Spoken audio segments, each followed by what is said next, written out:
Good morning, everybody. This is Eureka John with Eureka Street Crypto Hub, broadcasting live from Leander, Texas, just a suburb outside of Austin. And it is 5:51 in the morning, really early, and April 19th, 2021. I'm broadcasting earlier this morning because I gotta get my butt to work. I got my long commute ahead of me, and I'm off vacation officially, so time to get back to work. Time to get up, go to work, and jump on the chain gang. So yeah, I'm basically a wage slave, a proud wage slave, contributing back to my economy. And I have this channel because I love cryptocurrency, and I eventually would love to be able to make a living doing this. But until then, I'm happy just making this my daily morning video blog where I am forced to discover something new about cryptocurrency to talk about every single day. It's kind of my way of disciplining myself to continue learning so I can show and share my newfound knowledge and passion with other people. I'm just an average Joe. I'm not paid by anybody, and I'm not a shill for any particular project. I just love everything that's going on in the cryptocurrency world, and I'm sharing it here. And I do all this in one take. I don't edit, and so what I say is what it is, and yeah, just doing the deal, man. So hit me up in the comments, give me a thumbs up if you find value in what I'm doing and want to help support. That's the way to do it. I'm not trying to bum money off of you, but yeah, anyway, I have the traffic report, the morning traffic report here. What is this? You may be missing recent blogs. Click here. Let's go on. Let's see what's up. Okay, this is txstreet.com. As it's loading back up here, we'll see what the deal is. But yeah, it's been an interesting weekend in the blockchain space. Well, while the traffic report is loading up, see, I guess there is a lot of traffic today, or maybe that's just my computer. But yeah, as you can see, we'll go over to CoinGecko here just while I'm waiting. As you can see in the background, me and the girls, we had an art day yesterday, and yeah, me and all my ladies. I'm the only man in this house, and I have little girls that live here, and then my wife, and then there's a female cat. So yeah, I gotta flex somehow. But we had an art day, and we decided to paint oil on canvas, and took the girls down to the Hobby Lobby, the Hobby Lobby as we call it, and yeah, made some oil paintings, and I made myself a nice handy little backdrop there. So yeah, it turned out pretty all right, you know, so I'll take it, whatever. So yeah, let's go to CoinGecko here. Let me put it on night mode. This is glaring day mode. Okay, I like the darkness. Let's see here. So yeah, it's been an interesting ride over the weekend with Bitcoin and everything else, honestly, except for Ethereum. I mean, this 2,200 can't shake a stick at that. Bitcoin is at 56,435.66 after being up in the 60,000 and above all week last week, pretty much. Well, not all week, but you know, but it's down 6%, and everybody is just completely losing their minds over it. Basically, the SEC has been on some kind of charge, you know, ranting and raving about how it's Bitcoin is used for criminal activity, I think. And then there's a bunch of power outages in China, which caused a decrease in hash rate, Bitcoin hash rate of 40%. Now, I had no idea this could affect the price so much. Let me take a quick look at my bookmarks. I did bookmark an interesting thread. Oh my God, my computer's moving as slow as molasses today. Hold on, let me turn off this folding at home app here just to see if that speeds it up. Okay, anyway, so let me go to my Twitter bookmarks if I can get it to load. And in the meantime, I'll take a sip of my Cayenne Clans kombucha. Might as well be sponsored by these guys, but I'm not. Let's see here. Okay, bookmarks as it slowly loads.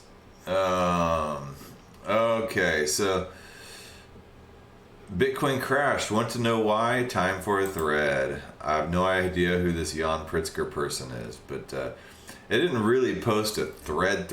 I think everybody kind of just puked out their opinions.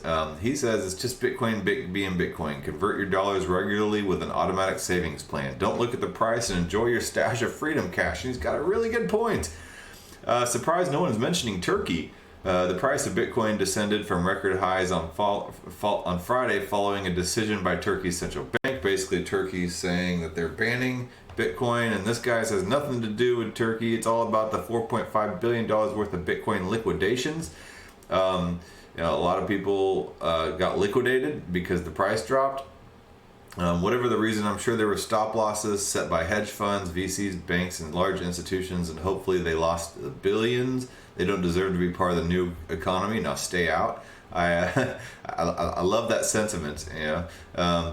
U.S. imposes sanctions on Russia-linked Bitcoin addresses in an effort to stifle the entities that attempted to influence the U.S. elections. The Treasury Department sanctioned several Bitcoin addresses. This guy claims that this guy started it, and then false due to decline in hash rate from Chinese miners offline because they had a bunch of power outages. And then this guy says Bitcoin dumped because it was ascending triangles with no buyers above 64K, so miners cashed in knowing it wasn't going higher. So everybody's pointing the finger. Is this guy? No, this guy. This guy, he's got it right. Facts. Glad it went down so I can buy more.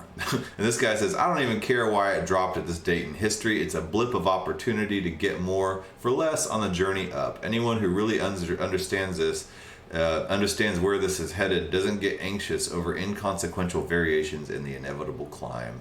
And good for you. I absolutely 100% agree with that. But I don't know why it dropped, honestly. My understanding is, this guy says, is a bunch of Chinese miners blacked out and went offline for some reason. That caused the hash rate to go down, and that caused the price to go down. Honestly, I can't say I understand this. And I'm with you, and this guy too, with you on that one on my level of understanding. I have no idea how hash rate would affect the price. Liquidations and hash rate dump. This guy says 40% hash rate collapse, $9 billion liquidated longs. Bitcoin drops 20% from all-time high. The best moment to stack. Many buying indicators. Find out why. Let's quickly show this thread.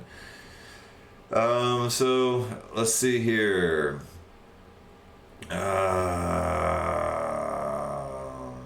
Okay, so let's understand why the price dumped in general due to more sellers than buyers. But aren't we in a bull market? People believe Bitcoin will depreciate. People are bullish and over leverage it with longs. The difference between A and B is the sentiment. In this case, we just experience a dump while everyone's being bullish. Two things happened: the hash rate collapsed and longs liquidated. Let's start with the hash rate. There was a blackout in Xinjiang. Apparently, there's a lot of miner activity there, and apparently there's a big correlation between price and hash rate. I did not know that, but guess what? The hash rate's back up, the collapse, the recovery, correlation, and he gives some little graphy graphs here to show everything that's going on. I suck at graphs, so now before the hash rate even recovered, there was a massive liquidation. The number was close to 9 billion, so I guess that the hash rate dropped the price, and then that ended up triggering a bunch of liquidations. It means people were pushing the price upwards by borrowing funds because everybody was leveraging, basically borrowing to buy more and in hopes that the price will appreciate. That's what leveraging is, and you can get yourself in a real pickle by leveraging yourself. And if the price doesn't do what you think it's going to do, and it won't usually because this is crypto, then you can find yourself in some big trouble. And this is what happened here. All these institutions seems to have over leveraged themselves to the tune of $9 billion, and it went down instead of up like they thought it was going to, and then it triggered a lot of liquidations. And it means people were pushing the price upwards by borrowing funds, and at the moment of dumping, they forcefully sold at a loss.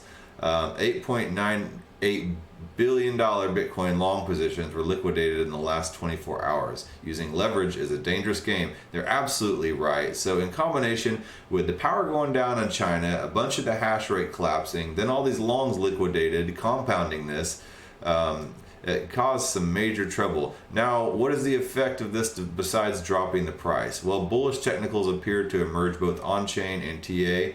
SOPR indicator resets indicating that there is no selling pressure. And in fact, this every time this happened in a bull run, it is a moment to buy the effing dip. And I did. I bought the dip yesterday. I bought some Bitcoin and I bought some Theta. So I'm pretty stoked about that. The daily RSI, while it is not oversold, it reached for the first time low levels compared to September last year when the price was around 10K. So the RSI reached low levels. Back then it was down at 10K. Now it goes down to what I think it hit 50,000 for a point yesterday. So the fact that it didn't even drop below 50,000, it's insane. So what does this mean? It's an opportunity for humble stackers to buy once again at cheaper prices. The price can swing wildly, but the indicators look bullish, the trend is bullish, and most importantly, fundamentals are bullish. What this did give us is it gave the average Joe, it basically leveled out the market of all the scumbags.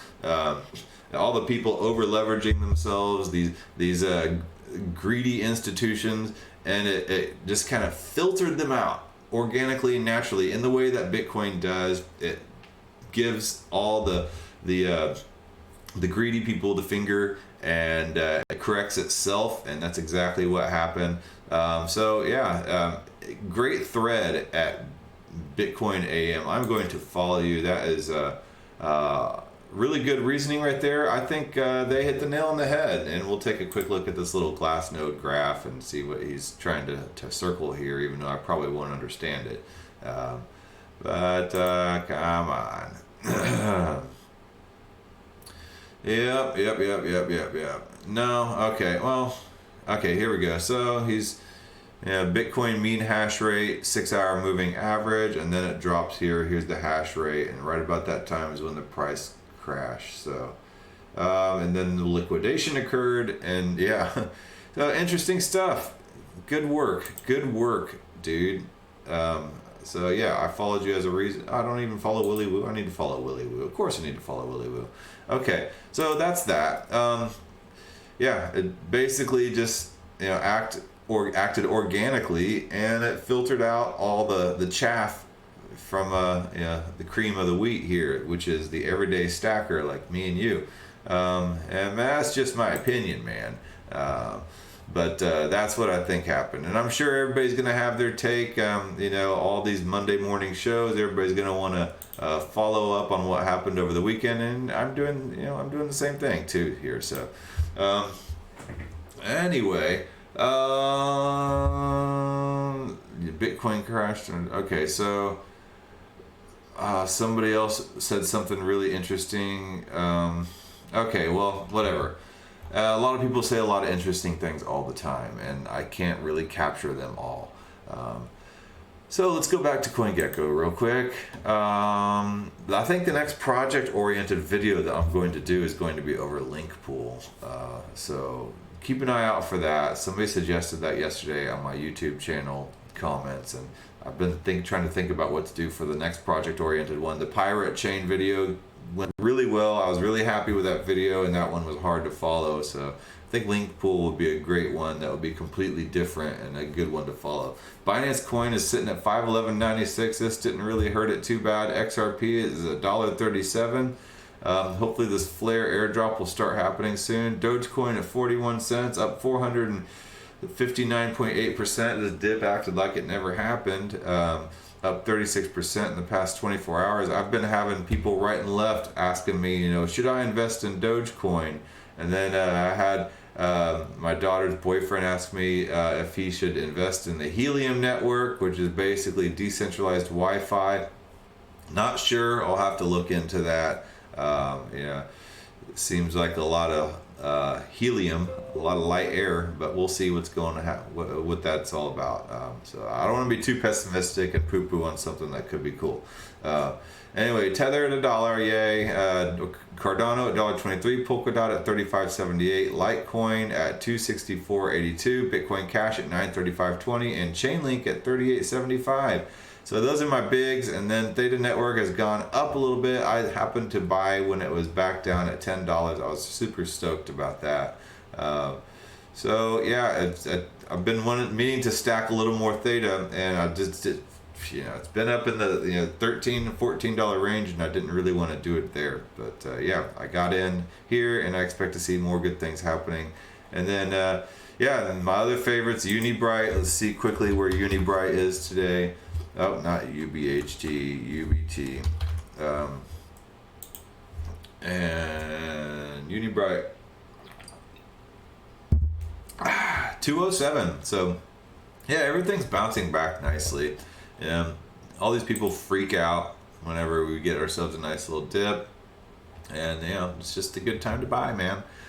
So anyway, I broke down and I got actual paid subscriptions to Bankless and the Defiant. Both of those are channels and news outlets that I find very worthy of a subscription, and I immediately did not regret it. They both have given me amazing information. Those news outlets, to me, they're great tools to help people enter into the DeFi space who don't know much about the DeFi space, but they also are kind of news outlets for news outlets. They're kind of the master distributor of news for people like me, who just I don't have the time to dig in and get all the nitty gritty and the inside scoop on everything. But these outlets like the Defiant and Bankless can help me do that, and so I'm pretty stoked about that. And I've already found some really cool stuff digging in through all their websites. So between that and Decrypt Daily, so Defiant, Decrypt Daily, Bankless, those are my three main sources, and I like the Coin Telegraph. That's cool too. The Defiant has this awesome channel. Hold on, let me go into it here. Whoops, not there. Maybe this is it. So let me pull up this channel. Man, my computer's acting like a pooter today. It says, okay, it gives me time to take a bite of my banana. Hey, how you doing, Nafea Bicafande? Have a good day. Please send me a gift. Yeah, sure. All right, I'll send you a gift. Let's see here. I like how these people, they're hopping from channel to channel, wanting to get gifts. Here, I'll give you a Blair Psycho movie crate. So I don't have any T-Fuel. I don't think they're giving us T-Fuel to give away anymore. Anyway, back to what I was talking about. Have a good day, Nafea Becafande. This channel, the Defiant YouTube channel, is really good, and the production quality of what they're putting out is amazing. And I've talked about miner extracted value.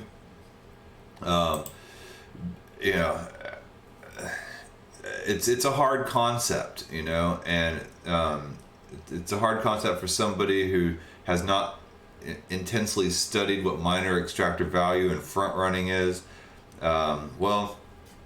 This channel here, the production quality is amazing. This is goals. This is what I can strive to become eventually.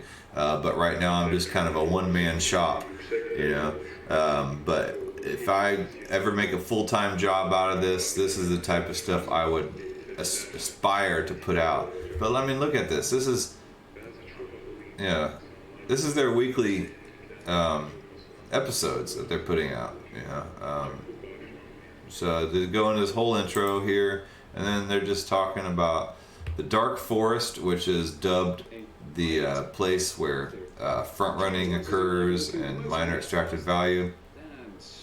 And in their new Bowl for Gas campaign, traders are receiving 6 figures worth of bars. So subscribe to this channel here on the Defiant channel. Really good production value and really helpful and informative. They put things in basic ways that any old noob could understand. I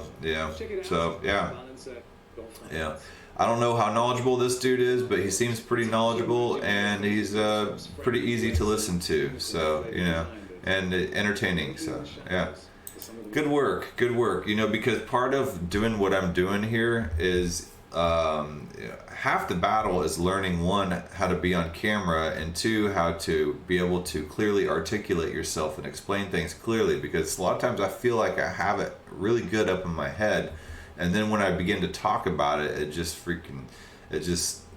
comes out like incorrectly cooked chili. So it's just like blah. So yeah, so props to this guy for being a good host and a showman, and yeah, so I have subscribed to this channel, and I would definitely do it. And Guy from Coin Bureau, he's another great spokesman.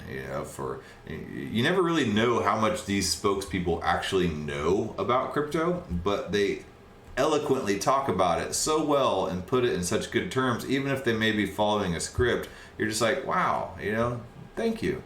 So anyway, yeah, enough of the gushing on the Defiant channel and the Defiant. And I also have the subscription to the Bankless HQ. So yeah, there's that. I do want to cover some websites that I found that I thought were interesting. Let's see here. We have open-orgs.info, and all these websites I'm going to show you, they all tie together. So have you ever wondered what's on the balance? So DAOs, decentralized autonomous organizations, are basically what are new companies. So a lot of these crypto companies, they don't have any centralized governance or centralized authority or top-down structure. They're DAOs. And a lot of people have joked and poked fun at them, calling them the new country club for the millennial and Zoomer generation. And yes, I can kind of see why. I mean, there's $6.2 billion in the treasury for Uniswap, $2.2 billion in the treasury for Compound, and this is kind of a live tracker here that keeps track of all the money that these take. I wonder if they're using Chainlink as the price feed for all this stuff, but it tracks the treasuries of all these DAOs, these decentralized autonomous organizations. Aave has 1.3 billion. And Yam Finance down here with the poultry, 2.3 billion. Hey, how you doing, T Luno? Nice to see you here. I've seen you here before, so good to see you back. Whoops. Let me gift you a little item here. And let's do this crate. There, ta-da. Okay. Nexus Mutual, 23 million. So yeah, interesting stuff. So there's that. Then there's another website here called cryptofees.info, and there are tons of crypto projects. Which ones are people actually paying to use? So this basically, it's a fee tracker. Obviously Ethereum has the highest amount of fees, and then Bitcoin is after that, and then after that is Uniswap version 2, SushiSwap, Compound, Aave, Bancor. And then you get down here to some lower fee stuff. I'm surprised Synthetics, I guess not a ton of people use Synthetics because it's a little bit hard to understand being a derivatives platform. Zilliqa just has low fees in general. Ren Protocol, Tornado Cash, Ripple, Bitcoin Cash, and SV. Wow. And Kusama. Monero is down here, and Tezos, and LinkSwap, and Stellar, and Omen. So... And then T-BitTC, T-BitBTC, which is, yeah, another, okay, anyway. So interesting stuff here, cryptofees.info. There's another website, stakers.info. What's securing your blockchain? And this is another live action feed. Ethereum 2.0, number of validators, 100,848. Cardano, way behind. So Ethereum's light years ahead of everybody else, but it kind of shows you Cardano has 2,076 validators, Tezos 401, Polkadot 297, Cosmos 125, and Nano 114. So it just goes to show you that everybody's talking about these Ethereum killers. Look at this. There's no Ethereum killers right now, guys. Okay, so yeah, I love myself some Cardano and Polkadot and Cosmos. Not so much Tezos or Nano, but either way, I love them. I love what they're doing, but they're not Ethereum killers, especially when you look at these numbers. So yeah, get a grip. Okay, I need to get a grip on myself, honestly. Anyway, so money movers, money-movers.info, another live stream. Which blockchain is settling more value? Okay, we have Bitcoin right now going at, let me make sure all this is current. Let me refresh this.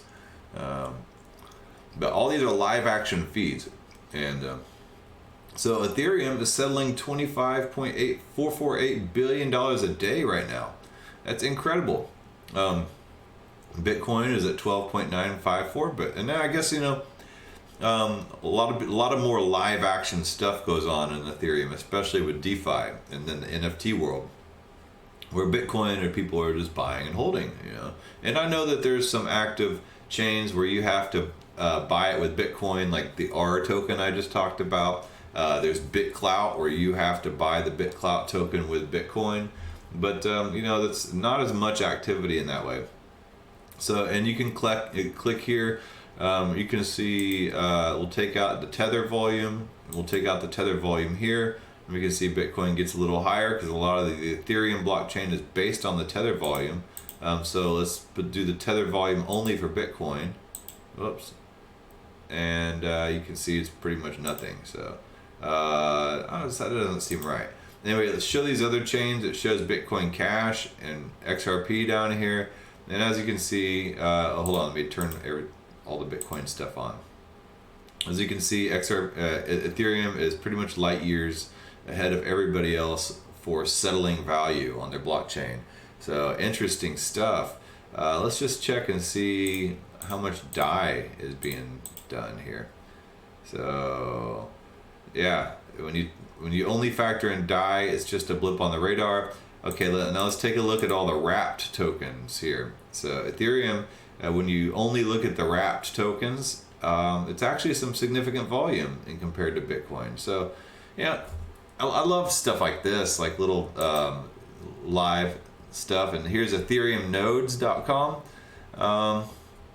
We have all these working nodes, and it shows the current status of all these nodes.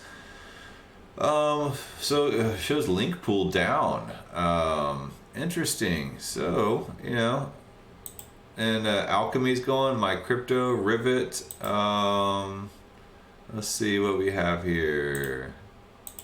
Pocket Network, QuickNode, Avado. So I'm not really sure how this website works. I'll have to dig into this because I don't think 1inch and link pool are down, are they? I mean, if they are, that's because I checked it yesterday and they were down then too. That would be a long time for a significant site like that to be down. So I got some questions. Anyway, what I was talking about earlier about this bull market, I came across this really interesting opinion piece by Andre Cronje. And if you don't know who Andre Cronje is, he's the founder of Yearn Finance, and he's kind of a weird dude, kind of like an artist in the whole blockchain world.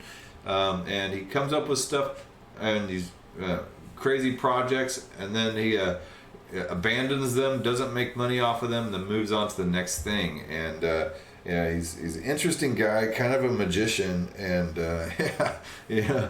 But I'll read this piece by him. It's a quick little read, and so hold on. It's an interesting thing. So this is a weirder bull market bear development. This is a weirder opinion piece than what I'm used to, so it might be a bit incoherent. In this market where everyone is right and no one is wrong, it's pointless trying to be the product that is quote unquote right. In this market where scams increase in value as much or even more so as legitimate projects, the legitimate developers become demotivated. In this market, realizing a product without a token is pointless. You can't attract capital, you can't build a contributor community, and the product can't stand on its own merits. In this market, if you don't realize a token, your code will be forked within 24 hours by an anon team, and a token will be added. Then you will get to be told how much better the fork is than your own work. The market rewards the scammers and the copycats. I've had the following conversation more times than I'd like to admit, where an investor, quote unquote, will tell me they invested in a project that they know 100% know is a scam. They'll comment, oh, but we don't mention or support them publicly, and they'll defend with the allocation would have been filled up anyway. We aren't going to say no to free money. And this is the state of the market, where scams are supported because it is seen as quote unquote free money. Innovation is curbed because the innovators are too afraid to release, or they are forced to release with a token. Then they get to spend 99% of their time needing to focus on the token instead of the product. There are a few projects out there that I used to have immense respect for, but they went from trying to innovate to just releasing a new token every other week to increase their value. I know traders and investors have a saying, do you want to be rich or do you want to be right? I've never understood this saying, but I finally do. Unfortunately, I want to be right.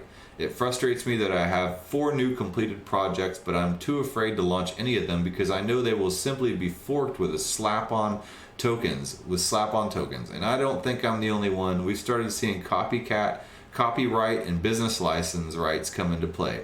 Bull markets cause bear development, and bear markets cause bull development. No real point to this. Like I said, it's a weirder opinion piece. I just needed to write it. And he's got a great point. Basically, when somebody doesn't have and is wanting, they will basically innovate.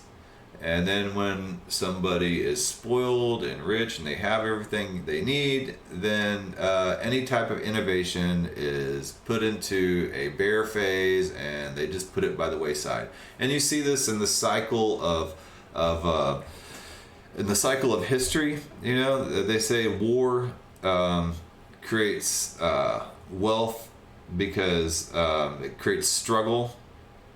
And then when struggle creates innovation, and then once all the innovation is done and the war is won, then the next generation, they're kind of puffy and spoiled and bratty, and then it causes room for enemies to come in and overtake.